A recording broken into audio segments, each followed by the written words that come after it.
또 최대치를 기록했는데요. 심각한 코로나 상황 두 분 같이 짚어보겠습니다. 류재복 해설위원, 천은미 이대 목동병원 호흡기내과 교수 모셨습니다. 두 분 안녕하십니까? 연휴가 끝나기가 무섭게 또 최대치인데요. 이게 검사량이 늘어서 그런 걸까요? 어떻게 봐야 될까요? 그것 같습니다. 뭐 걱정이 현실화되긴 했지만 지금 그 닷새 연휴였거든요. 예. 그럼 연휴 기간 동안에 아무래도 검사를 받아야 할 분들이 못 받았던 부분들도 있고 검사 결과가 좀 늦게 나왔을 수도 있고요. 이런 것들이 이제 날짜별로 몇 명 누적된 몇십 명의 확진 환자 한꺼번에 몰렸을 가능성이 있습니다. 이것은 전체적으로 분석해 보면 추석 연휴의 영향은 절대 아닙니다. 아, 이 그렇습니까? 연휴의 영향은 다음 예. 주에 나옵니다. 아. 왜냐하면 예. 발생 분석을 해보면 수도권의 발생 비율이 72%입니다. 그러니까 지금은 그 수도권의 확산이 이제 비수도권으로 옮겨가는 그런 그 연휴의 이동량 증가에 따른 확산은 아닌 것 같고요. 아무래도 검사량이 어제 25만 명 정도가 검사를 받았거든요. 지금 크게 늘었죠. 그래픽 봐도 검사량이 상당히 늘었다는 게 한눈에 보이네요. 그러니까 의심한 사람들이 받는 검사가 7만 건 정도 되고 나머지는 임시선별 검사소에서 아무나 받을 수 있는 그 검사소에서 확진 환자들은 545명 정도가 나왔거든요. 그렇기 때문에 이 검사량의 영향을 받은 게 가장 큰 요인일 것 같습니다.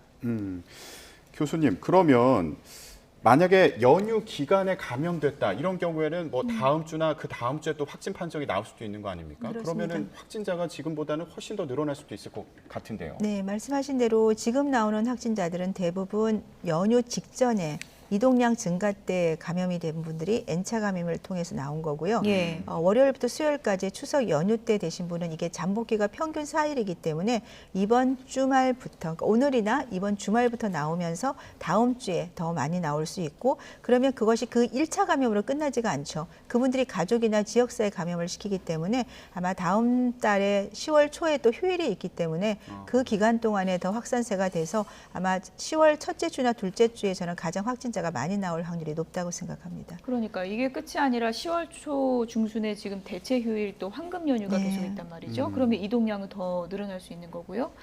지금 2,000명 넘고 2,200 넘고 우리가 못 보던 숫자들이 계속 나오고 네. 있는데 그러면 정말 3,000명, 4,000명대까지 갈 수 있다고 보십니까? 그렇죠. 우리가 2,000명 넘는 시간이 조금 오래 걸렸고 예. 2,000명에서 2,500을 이제 돌파를 하죠. 다음 주 3,000이 되면 이게 한 명이 한 명을 감염시키는 게 아니고 한 명이 5명에서 7명까지 감염을 시키잖아요. 델타가. 그렇죠. 그렇기 때문에 그게 폭이 훨씬 빠르게 올라갈 수가 있습니다. 예. 네.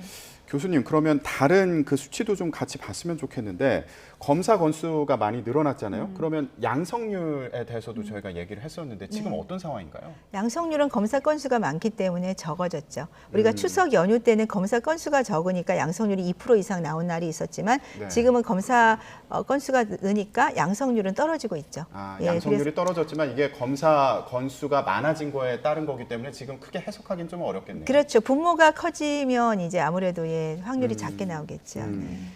유재복 의원님, 근데 지금 걱정되는 게 우리가 이제 좀 안심했던 부분에서 또 지금 감염이 확산되고 있는 게 의료진들 다 이미 백신 맞았는데 순천향대 병원 보니까 지금 감염자 수가 계속 늘고 있어요.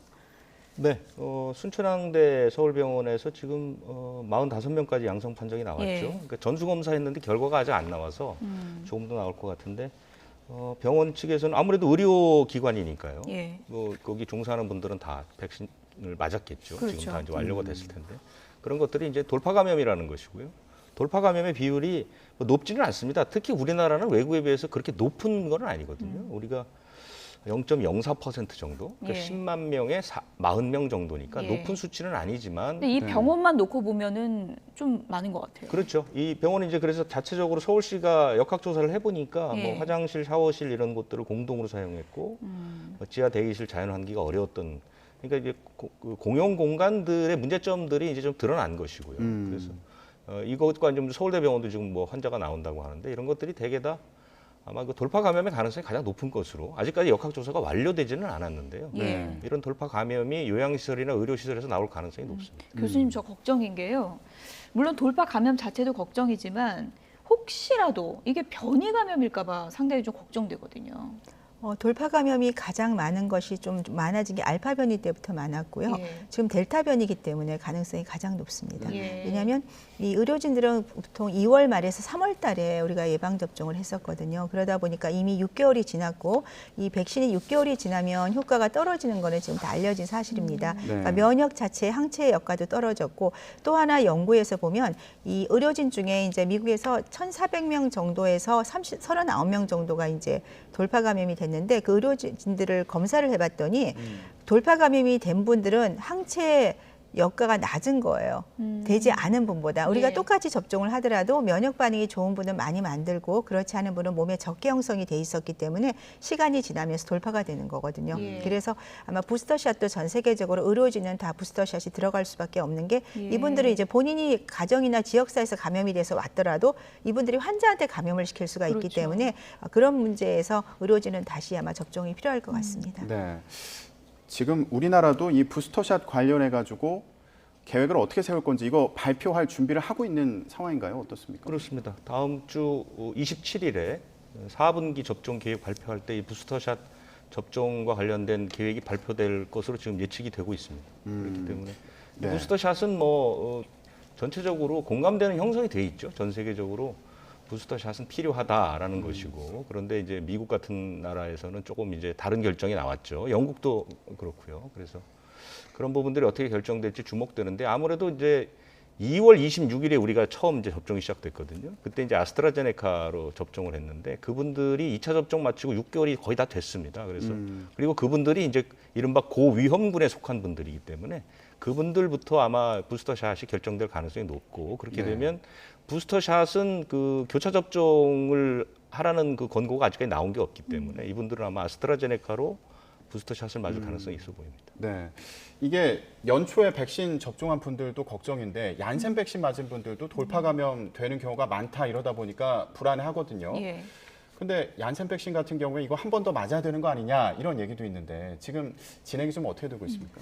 얀센 백신은 말은 1회 접종만 하셨기 때문에 사실 예방 효과도 딴 거에 비해서 한 20% 정도가 낮습니다. 그리고 우리나라 같은 경우는 1회 접종뿐 아니라 젊은 층이 주로 맞았어요. 그죠? 30대 분들이 많이 맞다 보니까 지금 표에 보시는 대로 이 돌파 감염 사례가 다른 백신에 비해서 5배에서 6배 정도 많은 거죠. 네. 굉장히 많은 거고, 특히 이 젊은 분들은 이 백신을 맞았기 때문에 돌파 감염이 되시더라도 이게 증상이 거의 무증상이 대부분이고 증상 있는 경우가 한 10에서 20%밖에 안 된다고 합니다. 그러면 그분들이 본인도 모르게 다른 사람과의 접촉을 통해서 활동력이 넓으니까 감염을 시킬 수가 있겠죠. 그래서 부스터샷이 필요한데 아직 얀센에 대해서 연구가 된 것이 없어서 부스터샷을 지금 권고를 못 하고 있고, 하지만 이제 얀센 존슨앤존슨에서 연구를 해봤더니 부스터를 했더니 거의 뭐 9배까지 항체 형성률이 높아진다는 보고는 있기 때문에 아마도 고려가 필요하지 않을까 생각합니다. 예.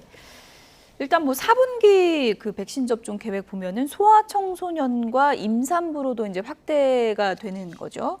이 경우는 어떻게 될까요? 일종의 뭐 권고 사항으로 발표가 되는 건가요? 지금까지 나온 것을 보면 임산부는 접종을 하도록 권고할 가능성이 높고요. 그다음에 이제 12살에서 17살은 이제 외국에서 상황이 좀 다릅니다. 이스라엘은 뭐 다 맞추고 있고요. 네. 실제로 그 결과도 좋습니다. 물론 임상 결과는 당연히 좋게 나와 있고요.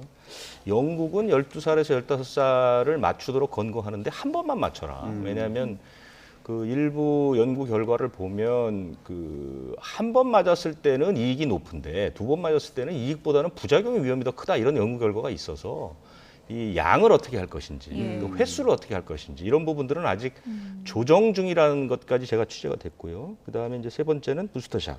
네. 그다음에 이제 미접종자 접종 계획이 또 예. 있습니다. 지금 미접종자들 맞으라고 예약을 받는데 그게 한 570만 명 되는데 예약률이 굉장히 떨어지거든요. 그러니까 그분들은 일종의 본인의 의지로 안 맞을 가능성이 높거든요. 예. 그러니까 무슨 사정이 있어서 맞지 않는 게 아니라 본인이 맞지 않겠다라고 생각해서 맞는 분들이기 때문에 이분들은 어떤 식으로 조정을 해서 좀 더 맞출까를 좀 고민해야 될 것 같습니다. 네. 뭐 문재인 대통령도 아까 저희가 전해 드렸습니다마는 위드 코로나 관련된 계획을 이제 발표할 수 있을 것으로 보인다 언급하기도 했는데, 이 전제 조건이 돼야 될 게 결국에는 백신 접종률이지 않을까 싶어요. 그러면 지금 말씀하신 것처럼 아직 미접종하신 분들 같은 경우에 좀 접종할 수 있도록 뭐 유인할 수 있는 대책이 있다면 뭐가 있을까요? 지금 미접종자들이 대부분 이제 40대 이하의 젊은 층하고 학생들, 임산부들입니다. 그런데 이분들이 접종을 하기를 원하지 않는 것보다는 아무래도 조금 그 두려움이 있겠죠. 불안감 예. 때문에 접종을 안 하시는 거고. 무조건 뭐 강요할 수는 또 없는 그렇죠. 거고요. 그거는 이제 예. 개인의 선택이고 학생들은 말씀하신 대로 1회 접종을 권고를 하는데 1회 접종도 본인들이 이제 청소년 중에 이제 비만하거나 당뇨라든지 어떤 면역 질환이 있는 경우는 접종하는 것이 필요할 것 같고요.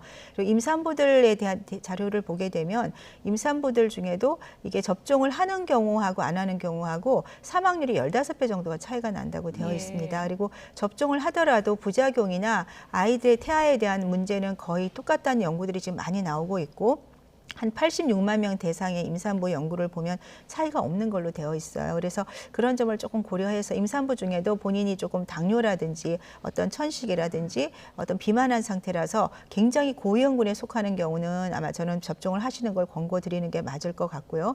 젊은 층에 대해서는 지금 아주 건강한 분들은 본인은 걸려도 나는 증상도 없고 정말 뭐 집에 있다가 치료될 거 이렇게 생각을 하실 예. 수가 많아요. 그런데 그 중에도 본인이 과거에 어떤 기저질환이나 젊은 층들 보면 당뇨나 혈압 있는 분도 좀 있거든요. 그런 분들은 사실은 접종을 하시는 것이 훨씬 도움이 될 수는 있습니다. 그렇지만 개인의 선택 문제고 이런 분들을 우리가 접종을 하게 권고하기 위해서는 이런 어떤 부작용에 대한 불안감을 조금 정부가 더 적극적으로 해소해 주는 것이 필요할 것 같습니다. 근데 80%그 접종 완료자가 되면 위드 코로나를 할 수 있다 이렇게들 생각을 해왔는데 네. 이분들까지 다 접종을 해야지 위드 코로나 단계로 넘어갈 수 있는 건지 어떤 그렇죠. 어린아이들을 못하고 임산부도 다 못하시게 되면 이분들이 80에 90% 가까이 접종을 해주셔야 80%가 되고요. 지금 80% 접종한 싱가포르를 보게 되면 확진자가 뭐 1000명 이상 나오지만 사망자가 거의 안 나와요. 그만큼 이제 우리가 백신 접종을 완료를 하게 되면 중증이나 입원자가 주는 건 확실합니다. 그래서 그런 면에서 위드 코로나의 첫 발걸음을 떼는 지점이라고 할 수 있다고 그러니까 생각합니다. 일단 뭐 백신 맞고 나면 돌파 감염이 되더라도 또 네. 이제 위중증으로 가는 경우는 거의 그렇습니다. 없다고 하니까요. 네. 그래서 이제 백신 독려하려고 백신 인센티브 주는 곳들이 상당히 많은데, 근데 문제는요. 요즘에 백신 인증을 위조하는 분들이 있대요. 그런 분들이 상당히 늘었다고 하더라고요. 그런 게 뭐 많지는 않은 것 같은데 아직 예. 통계가 나오지는 않았고요. 예. 그 전자증명서라는 게 있거든요. 그러니까 지금 인증받을 수 있는 게 종이로 만든 그 증명서가 있고요. 그것도 이제 다 인터넷으로 뽑을 수 있고, 그다음에 이제 스티커가 있습니다. 어르신들이 스티커를 많이 활용하시고, 그다음에 이제 QR 코드로 할 수 있는 거고, 예. 그다음에 이제 지금 나오는 것처럼 쿠브 증명서라고 해서 이게 전자 예방 접종 증명서라고 해서요. 네. 앱을 다운 받아서 이제 본인 인증을 하면 저렇게 뜨는데요.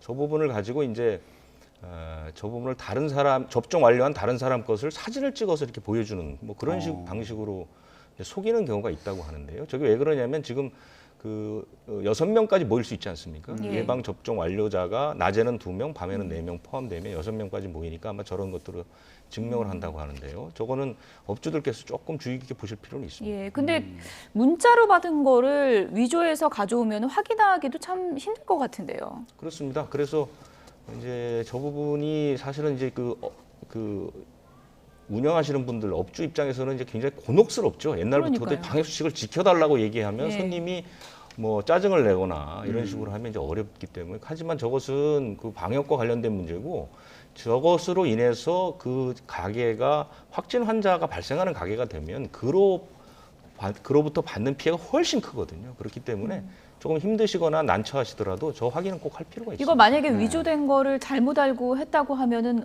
결국은 업주가 책임져야 되는 거잖아요. 그렇지 않습니다. 아니에요? 그러니까 지난해 이제 그거와 관련돼서는 규칙이 명확하게 나왔죠. 예. 방역 수칙 가운데 업주가 적극적으로 확인하고 적극적으로 권유했는데도 그 사람이 속였다. 예. 손님이 속였을 때는 업주의 책임은 없습니다. 아, 그렇습니까? 그러니까 방역 수칙을 지켜주십시오. 예. 네. 들어오셨을 때 마스크를 쓰고 얘기를 하시거나 뭐 이런 식의 방역 수칙을 업주가 적극적으로 권고했다. 예. 그다음에 저 부분도 증명서를 요구하거나 네. 또는 위조가 된 것인지를 적극적으로 확인했다면 예. 나중에 업주가 책임지지 않습니다. 그건 네. 손님의 책임으로 돌아가기 때문에 그 부분을 위해서라도 업주께서는 좀 더 적극적으로 수칙 위반을 좀 고지를 하실 필요가 있고 또 예. 꼼꼼하게 이제 점검할 필요가 있고요. 또 하나 이제 잊지 마셔야 될 게 거의 지금 지키고 계신 것 같은데 업소 앞에 안내문 꼭 붙여야 됩니다. 그래서 그 백신 접종 완료자가 포함돼서 6명까지 가능하다. 예. 이런 안내문 같은 것도 꼭꼭 붙여놓으실 필요가 있다. 그러니까 업주가 방역 수칙을 성실하게 지켰다면 업주의 책임은 아니라는 것입니다. 대다수의 분들은 물론 백신 접종 완료자가 아닌데 이게 속이는 경우는 없겠지만 그래도 이런 경우가 최근에 늘고 있다고 하니까 주의를 좀 하셔야겠습니다. 네, 예. 그렇습니다. 자, 저희가 오늘 백신 그리고 코로나19 관련된 여러 가지 궁금증들 알아보고 있는데요. 저희가 준비한 질문이 있습니다. 질문 보고 얘기 계속 이어가도록 하겠습니다. 네, 요즘에 코로나19 백신 접종이 한창 진행되고 있는데 1차로 화이자를 맞았는데 2차에는 모더나를 맞고 싶다는 거예요. 같은 mRNA 백신이라고 하는데 이거 교차 접종 안 되나요? 이런 질문. 이론적으로는 우리가 그냥 가능할 것처럼 생각하지만 우리의 모든 이런 백신을 맞거나 하는 거는 임상 연구가 있어야지만 우리가 할 수 있거든요. 근데 RNA 백신을 이렇게 교차 접종한 연구는 아직 없기 때문에 원래 화이자를 맞으셨으면 화이자를 맞으셔야 될 것 같습니다. 아니 근데 이런 얘기가 나오는 게 일부에서 뭐 모더나 백신이 최고다 이런 연구 네. 결과가 또 소개되면서 여기 관심을 갖는 분들도 계시는 것 같은데 그래픽을 보면 지금 감염 예방 효과나 중증 예방 효과 그리고 입원을 예방하는 효과가 화이자와 비교했을 때 모더나가 더 높게 나왔다 예. 이런 연구 결과가 또 소개가 됐거든요. 그래서 관심 갖는 분들도 계실 것 같아요. 네, 맞습니다. 지금 보면 감염 예방 효과가 2차거든요. 2차가 모더나 96, 화이자가 88.8인데 1차를 하시게 되면 화이자가 78, 모더나가 89%, 한 10% 정도 차이가 나요. 예. 그리고 지금 입원 예방 효과도 보시면 조금 차이가 있죠. 그리고 4개월 정도 지나면 화이자가 좀 더 빨리 떨어지는데 그 이유는 설명이 됩니다. 왜냐하면 이게 세 가지 차이가 있어요. 모더나 화이자는 같은 mRNA 백신이지만 RNA를 둘러싸고 있는 지방 입자가 좀 달라요. 그러니까 그런 차이가 있고 용량 자체가 모더나는 100마이크로, 화이자는 30마이크로가 딱 3분의 1이 차이가 나죠. 용량이 RNA가 훨씬 많은 거고 기간도 모더나는 4주 간격으로 하고 화이자는 3주니까 부스터 효과가 모더나가 더 많겠죠. 예. 네, 그래서 지금 이 정도 차이가 나는 거기 때문에 그것은 큰 차이는 아니고 특히나 입원이라든지 중증 예방은 거의 차이가 없기 때문에 네, 저는 굳이 그거를 교차 접종하실 필요는 없을 것 같습니다. 아무래도 요즘 좀 예민할 때니까 모더나냐 화이자냐 굉장히 좀 예민하고 모더나 맞은 분들은 나 모더나 맞았다고 자랑도 좀 하고 이러는데 유의미한 차이는 아니라는 거죠. 네, 맞습니다. 예. 코로나19 관련 궁금증 다음 질문 확인해 보도록 하겠습니다. 임신하신 분들 요즘 상당히 걱정되실 겁니다. 3개월 차면 초기인데 백신을 지금 맞는 게 나을까 아니면 좀 지나서 맞을까 고민하시더라고요. 네, 이 백신 접종, 코로나 접종은 우리가 독감 접종이랑 똑같다고 생각하시면 돼요. 언제든 상관이 없습니다. 다만 우리가 임신 초기 때는 잠깐 태아들이 형성되는 시기라 다들 조금 불안해하시기 그렇죠. 때문에 2분기, 3분기에 주로 접종을 많이 하긴 하십니다. 예. 하지만 본인이 비만이나 천식이나 당뇨가 있는 경우는 굉장히 코로나19 고위험군이어서 그런 분들은 가능한 한 빨리 1분기에도 맞으셔도 상관이 없는 게 아까 말한 86만 명 임산부 대상으로 했을 때 아이들 태아에 대한 사산율이라든지 이런 것이 차이가 전혀 없었고요. 그렇기 때문에 언제든 접종은 상관이 없다고 되어 있습니다. 예. 이게 뭐 몇 개월이다 이거에 따라서 혹시 백신 영향이 다른 건 아닌지 이건 우려하는 백신 게 영향 없겠죠? 다른 연구는 없고요. 다 문제가 없고 또 하나 좋은 점 우리가 임신을 했기 때문에 태아가 태어났을 때 아이들은 백신 접종을 못 하거든요. 근데 임산부가 이거 백신 접종을 하게 되면 이것이 아이의 모요에 다 나옵니다. 항체가. 그러니까 아이한테 항체가 전달이 돼서 면역을 줄 수 있다는 거기 때문에 임산부가 백신 접종을 하는 것은 굉장히 중요하고요. 우리가 이제 백신 접종을 할 때 면역을 갖는다는 그 개념이 조금 바뀌었어요. CDC에서 이제 이 정의가 델타 변이가 나오다 보니까 돌파가 많이 되고 감염이 되는 사례가 많다 보니까 백신이라고 하는 것은 우리 몸에 면역을 만들기 위한 준비 과정이라고 보시면 되니까 접종을 했는데 왜 감염이 되느냐 생각하기보다 내가 그런 감염이 돼도 이걸 이겨낼 수 있는 그런 준비 과정을 우리 백신을 통해서 획득하는구나 예. 생각하시면 될 것 같습니다. 교수님 그러면 산모가 그 항체가 있으면 태어나는 아기도 항체가 있는 겁니까? 그렇죠. 항체를 갖고 있을 수 갖고 있는. 왜 태어나는 모유에 거예요? 이미 예. 나와 있고 아이는 모유를 먹고 자라고 예. 그리고 우리가 그 안에서 다 전달되는 걸로 알려져 네. 있습니다. 그래도 좀 부작용 우려하시는 분들 계실 텐데 최근에 부정출혈 관련해서 좀 논란이 있다 보니까 이거 걱정하시는 분들도 계실 것 같아요. 산모분들 중에요. 네, 부정출혈은 아마도 이제 코로나19 백신을 맞았을 때 몸 안에 뭔가 아직 정확한 원인은 없습니다. 예. 하지만 사례가 굉장히 많고 미국은 15만 건, 영국도 3만 건, 아마 국내도 사례를 모으면 상당수 있을 것으로 생각하지만 대부분 한 달 내지 2달 내에 이 부정출혈은 없어지는 걸로 되어 있고 어떤 나중에 어떤 임신이나 그런 데 문제가 없다고 하니까 너무 너무 걱정하실 필요는 없을 것 유 같습니다. 의원님, 지금 뭐 백신 임산부가 뭐 몇 주부터 몇 주 사이에 맞기를 권고한다 이런 구체적인 지침은 없는 거죠? 구체적인 지침이 아니고요. 언제든지 맞아도 큰 문제는 없는 것이고. 예.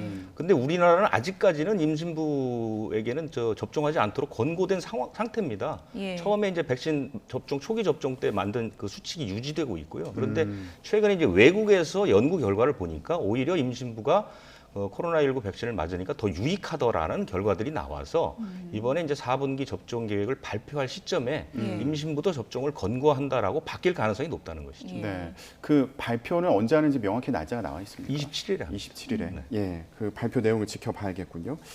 예, 코로나19 관련 궁금증 계속해서 풀어보겠습니다. 다음 질문 보여주시죠. 네, 항암 치료를 하고 있는 상황인데요.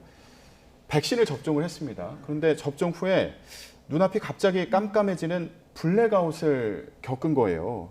이게 고위험군이어서 백신을 접종하긴 했는데 이런 그 부작용이라고 해야 될까요? 이런 증상이 나타나니까 이게 너무 불안한 상황입니다. 어떻게 해야 될까요?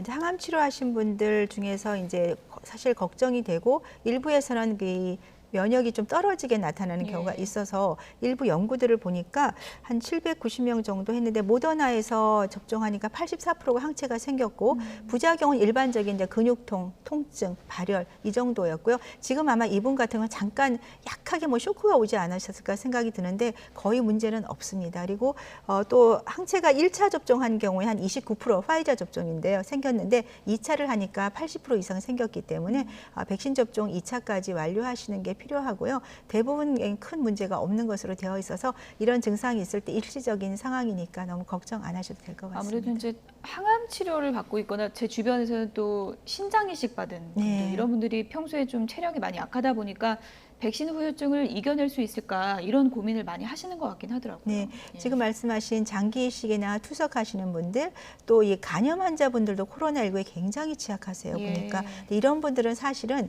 백신에 대한 두려움도 분명히 있으시겠지만 접종을 했을 때 얻을 수 있는 그런 어떤 예방 효과는 굉장히 크기 때문에 몸 상태가 좋으실 때 의료진과 상의를 하셔 접종을 하시고요. 대부분 큰 부작용은 우리가 이제 아나필락시 쇼크라든지 아주 드물게 뭐 지금 우리가 또 예상치 못한 부작용들이 나오긴 합니다만 극히 드물고 또 초기에 진단을 하면 치료를 할 수 있기 때문에 너무 부작용에 대한 두려움보다는 코로나19를 예방해서 얻을 수 있는 그러한 점을 조금 기억하시면 도움이 될 것 같습니다. 네. 여기까지 듣겠습니다. 지금까지 유재복 해설위원, 천은미 이대목동병원 호흡기내과 교수 두 분이었습니다. 고맙습니다.